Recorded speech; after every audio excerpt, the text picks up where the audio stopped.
자, 두 번째 썰 한번 가보도록 하겠습니다. 댓글 커튼 치고 영상 제목, 커미 언론에서 자산 거품 허세 얼마나 심하냐면 국민연금 발표로 10억 금융자산 40만명 좀 넘고 2억 3천만원이 상위 10%입니다. 라는 영상에 달린 댓글입니다.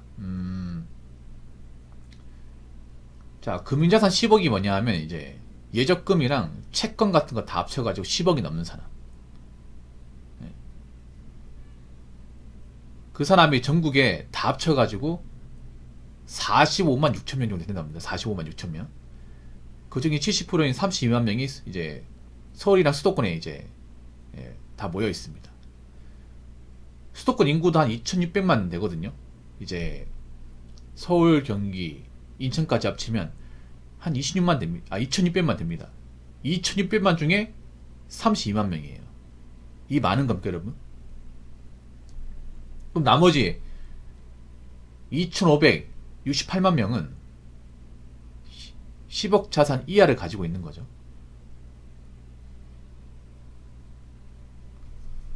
생각보다 금융자산이 많은 분들이 그렇게 많지가 않습니다, 여러분.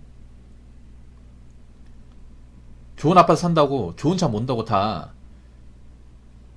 현금 자산이 많은 게 아니에요.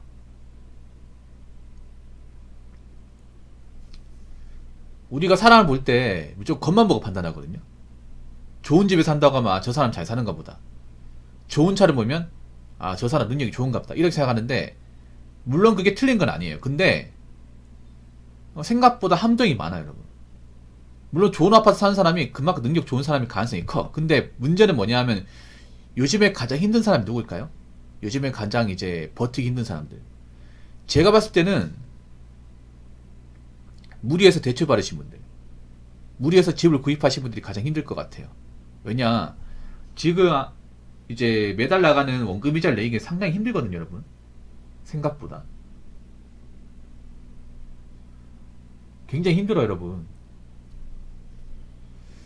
좀 연끌 심하게 하신 분들은 원금 이자만 해도 한 350만 나갑니다. 달에 350만 원. 400 나가는 사람도 있고. 대출을 좀 세게 받으신 분들은.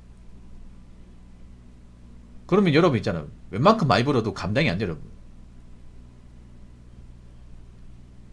보통 연끌 하신 분들이 결혼하신 분들이 많으니까 자녀까지 있겠죠. 그럼 자녀 교육비에다가 뭐 생활비에다가 관리비까지, 그리고 자동차도 있단 말이에요. 그 자동차도 아마 할부로 샀겠죠. 그러면 자동차 할부금, 이자까지, 뭐 기름값 이런 것까지 하면 정말 많이 나가요, 여러분.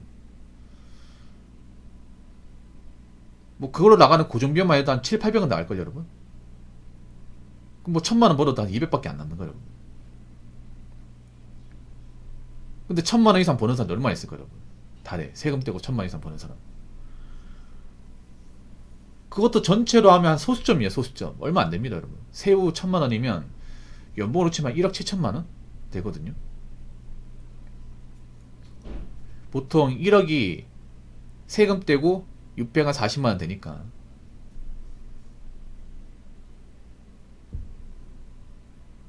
연끌을 하신 분 중에서도 1,000만 원 이상 매달 그렇게 꽂히는 분들은 그렇게 많지 않을 겁니다, 이게. 그냥 일반 월급쟁이에요, 월급쟁이. 근데 일반 월급쟁이인데 무리하게 대출을 받다 보니까 그 월급만으로 감당이 안 되는 거죠. 도저히.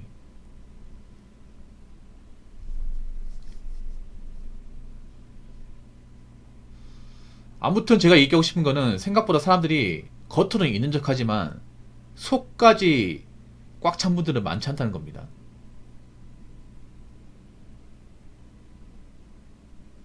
그런 거 다 합친 거예요. 공제랑 이제 IRP 다 합친 거.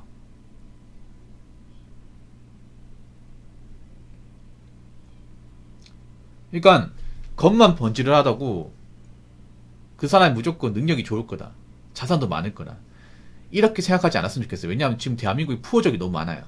생각보다 겉으로는 있는 척하지만 이 속은 비어있는 사람들이 많습니다. 왜냐, 점점 가면 가서 사람들이 폼에 집착하는 사람들이 많기 때문에. 이 거칠해. 요즘에 어떤 마인드냐 하면, 뭐 모두가 다 그렇진 않겠지만 요즘에 젊은 사람들 보면 어떤 마인드냐 하면, 차라리 내가 돈을 많이 못 모을 것 같으면 겉으로라도 누구한테 꿀리지 말자. 어차피 집도 못 사는 마당에 차라리 돈 가지고 있는 거 가지고 차나 뽑자. 차는 좋은 거 몰자. 이런 마인드 가진 사람들이 많아요. 제가 이해가 안 되는 게 뭐냐면요. 우리나라가 사실 뭐 특정 이제 부류를 제외하고는 사실 자동차가 그렇게 필요하지 않습니다. 근데 나는 국내 자동차가 많이 팔리는 것도 좀 이해가 안 돼. 물론 자동차가 이제 능력이 되면 뭐라도 됩니다. 근데 사실 뭐 서울이나 이 대도시에 사는 분들은 자동차에 대한 어떤 편리함을 그렇게 많이 못 느낄 것 같거든요. 근데 자동차가 많이 팔려요, 여러분. 좀 신기하게도. 그리고 덩치가 큰 차가 많이 팔립니다. 덩치가 큰 차. 그러니까 중형 SUV 같은 것들. 굳이 혼자 사는 분들이 뭐라도 될 필요가 없는 것들이 많이 팔려요. 경차는 많이 안 팔리고. 올해 자동차 판매 1등이 소렌터, 2등이 카니발이거든요. 나는 솔직히 카니발이 많이 팔리는 것도 좀 이해가 안 돼. 둘 다 자동차가 비싼 거예요, 여러분. 하이브리드 모델을 뽑게 되면 5천만 원 넘습니다. 근데 그 차를 과연 사람들이 능력이 좋아가지고 모은 돈을 가지고 샀을까, 아니면 모은 돈 없는데 일단 지르고 보자 마인드로 구입을 했을까요? 제가 봤을 때 후자가 많습니다. 후자가. 요즘에 그런 거 못 봤어요? 나이가 좀 어린 친구인데 차를 좋은 거 끌어. 그런 거 쉽게 볼 수 있습니다. 여러분. 쉽게 볼 수 있어. 그러면 우리가 예상할 수 있는 게 뭐야? 아, 저 친구 차를 대출로 뽑았나 보다. 이거 단번에 예상을 해야 돼요, 여러분. 그럼 저 사람은 가지고 있는 돈이 없는 거예요, 여러분. 근데 가족이 별로 없잖아요, 주셨자니. 가족이 별로 없어. 아니, 생각해요. 지금 대한민국 핵가족화 됩니다, 핵가족. 전 세계 최강의 핵가족화가 굉장히 빠르게 된 나라입니다. 1인 가구 많아지고 있고.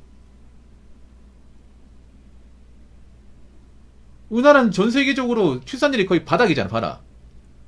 그런 걸 하기에는 합리성이 떨어집니다. 애를 많이 낳는 것도 아니고요. 애초에 대한민국 지금 대식구가 없습니다, 여러분. 만약에 뭐 다둥이 집안이고, 가족이 많다. 그러면 그런 차 끌 수 있습니다. 근데 가족이 얼마 없어요, 여러분. 뭐 가정을 꾸리는 분들도 기껏해 한 명 낳을까 말까 한 세상인데, 뭔가 안 맞다니까, 지금 대한민국 돌아가는 상황을 보면. 좀 뭔가 사람들의 행동이 상식적으로 납득이 안 되는 것들이 너무나 많아. 근데 상식적으로 납득이 안 되는 행동하면 어떻게 되겠어요? 나중에 문제가 생기겠죠. 문제가 많이 생기겠죠. 예. 여러분 있잖아요. 제가 눈에 얘기하지만 여러분들 각자 책임질 수 있는 범위 안에서 행동하시기 바라겠습니다. 지금 개개인들이 자신들이 책임질 수 있는 어떤 책임의 범위를 넘어서고 있습니다. 초과하고 있습니다. 그럼 어떻게 된다? 감당할 수 없게 되는 겁니다. 옆구리가 터지는 거죠. 여러분, 젊은 나이 때 폼 잡고 사는 거 그거 대단한 거 아닙니다. 젊을 때 한때입니다, 한때. 그 한때 모든 것들을 다 갖다 태우지 마시기 바라겠습니다. 예. 한때 다 태워버리면 나중에 내가 감당할 수 없어, 이게. 자, 댓글 한번 읽어보도록 하겠습니다. 자수성가 하신 지인분들 몇 분 계신데 티 안 냅니다. 옷, 차, 그냥 고만고만한 거 입고 타고 다닙니다. 그냥 동네 아저씨처럼 하고 다녀요. 돈 있는 거 티내면 집안의 가족들도 가만히 두지 않아요. 인생 고달퍼진다고 하더이다. 사람도 잘 안 믿고요. 일단 우리가 알아야 될 게 뭐냐 하면 자수성가. 자수성가 뭡니까? 집안의 도움 없이 자신이 가진 능력으로 무일푼으로 뭔가 이제 큰 성취를 맛보신 분들. 오로지 자기가 가진 어떤 학력과 능력만 가지고 이 부를 축적하신 분들. 그런 분들을 뭐라고 합니까?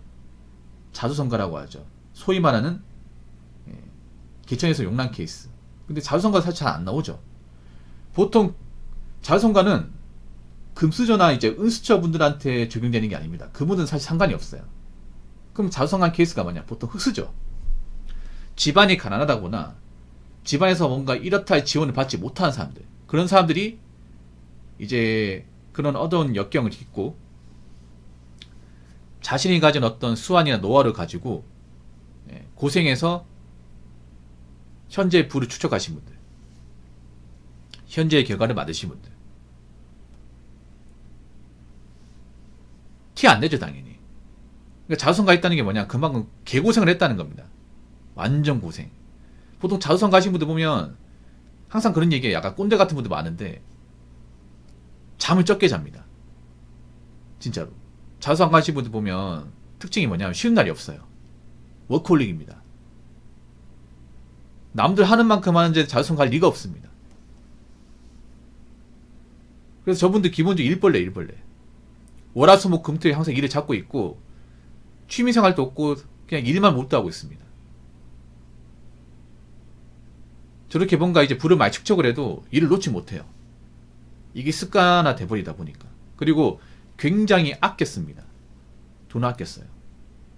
돈 버는 게 얼마나 힘든 건지를 몸소 체험한 사람들이기 때문에 큰 돈을 많치고 있어도 아꼈어요. 왜냐? 그 생각을 하거든. 내가 지금 돈을 많이 벌고 있지만 언젠가는 이만큼 못 본다는 거 알기 때문에 항상 조심은 하는 거예요. 그리고 한 가지 더. 어디 가서 나대지 않는다는 거. 그러니까 이제 일반 직장인들하고 차이가 없어요. 우리가 봤을 때는. 근데 왜 그렇게 하냐? 내가 성공했다는 것을 남들한테 알리게 되면, 누군가 알게 되면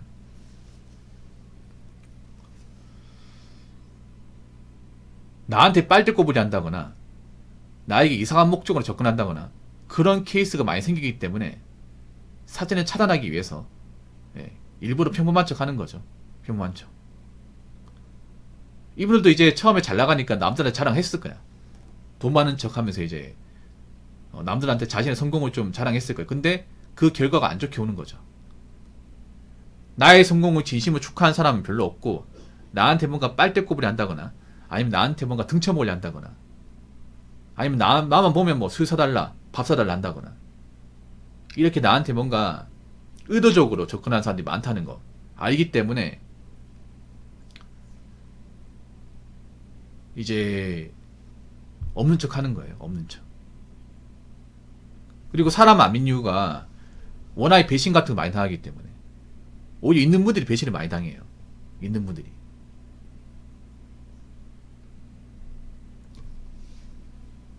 그러니까 있는 사람이 배신하는 경우보다 없는 사람이 배신하는 경우가 더 허다합니다, 여러분. 없는 사람이 있는 사람한테 뭔가 있잖아요. 친한 척하면서 이것저것 얻어먹었다가 나중에 이제 더 이상 얻어먹을 게 없으면 이제 배신하는 거죠, 여러분. 아니면 뭐 금전적인 뭔가 지원을 받아놓고 보상을 안 한다거나 아니면 돈을 빌려가 놓고 안 갚는다거나 이런 경우를 숱하게 겪다 보니까 사람을 안 믿게 되는 거예요. 특히나 없는 사람 안 믿게 돼. 자수성 가신 분들은 공감하실 것 같은데 무슨 말이냐 하면 자수성 가신 분들은 기본적으로 사람이 악깔이 못한다고 하면 그 사람 아예 믿지 않을 겁니다. 사람은 안 볼 거예요. 왜냐? 워낙에 배신한 사례를 많이 봤기 때문에. 그래서 여러분 잘 들으세요. 기본적인 악깔이 못하면 앞으로는 신뢰를 보장받지 못할 겁니다. 그리고 한 가지 더 말씀드리면 여러분들이 객관적으로 돈을 좀 많이 벌고 그래도 어느 정도 자산을 축적했다 그런 생각이 들면 그냥 평범하게 지내세요. 평범하게. 그냥 평범한 브랜드 옷 입고요. 명품 같은 거 입지 말고 그냥 나이키 아디다스 입고 차도 뭐 외차 같은 거 오지 말고 그냥 국산차 있잖아요. 소박하게. 예. 뭐 소나타까지 허락해 줄게요. 예. 사업할 때나 좀 좋은 차 몰고 일할 때는 좋은 차 몰아야 되니까 그때만 모시고 평소에 이제 어디 나들이 가거나 친구 모임 갈 때는 그냥 국산차 모시기 바랄게요. 아시겠죠? 자, 이상으로 두 번째 썰 마치도록 하겠습니다.